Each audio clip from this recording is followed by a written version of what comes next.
হাইলাকান্দিত লমহৰ্ষক হত্যাকাণ্ড, বন্ধুৰ হাতত প্ৰাণ গ'ল বন্ধুৰ।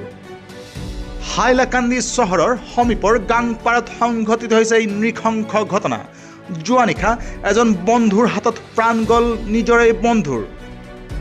হাইলাকান্দিৰ সমীপৰ গাংপাৰাত দুই বন্ধু ধীৰেন আৰু আলী হুছেইনৰ মাজত সামান্য কথাতে সৃষ্টি হয় এখন কাজিয়াৰ, আৰু কাজিয়াৰ সময়তে ধীৰেন ইটাৰে প্ৰহাৰ কৰে আলী হুছেইনক, আৰু ইয়াৰ পৰিপ্ৰেক্ষিতত মৃত্যু হয় আলী হুছেইনৰ। আৰু ইতিমধ্যে হাইলাকান্দি আৰক্ষীয়ে গ্ৰেপ্তাৰ কৰিছে হত্যাকাৰী বন্ধু ধীৰেন।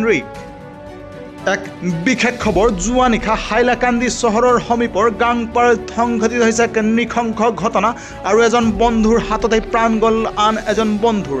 আৰু এই ঘটনা সংঘটিত হৈছে গাংপাৰাত, আৰু হত্যাকাৰী ধীৰেন আৰু মৃত আলী হুছেইন আছিলে সম্পৰ্কত ভাল বন্ধু, আৰু সামান্য কথাতে দুয়োৰে মাজত সংঘটিত হয় এক কাজিয়াৰ সূত্ৰপাত, আৰু তাৰ পিছতেই হত্যাকাৰী ধীৰেন ইটাৰে প্ৰহাৰ কৰে আলী হুছেইনক, আৰু ইয়াৰ পৰিপ্ৰেক্ষিততেই আলী হুছেইনৰ মৃত্যু হোৱা বুলি দাবী কৰিছে আৰক্ষী। আৰু এই ঘটনাক কেন্দ্ৰ কৰি এক চেপা উত্তেজনাই বিৰাজ কৰিছে হাইলাকান্দিৰ ওচৰৰ গাংপাৰ অঞ্চলত। অৱশ্যে হাইলাকান্দি আৰক্ষীয়ে ইতিমধ্যে গ্ৰেপ্তাৰ কৰিবলৈ সক্ষম হৈছে হত্যাকাৰী ধীৰেন, আৰু লগতে ঘটনাস্থলী পৰিদৰ্শন কৰি অব্যাহত ৰাখিছে সবিশেষ তদন্ত। অৱশ্যে সবিশেষ তদন্তৰ পিছতহে হয়তো পোহৰলৈ আহিব ঘটনাৰ সঠিক তথ্য।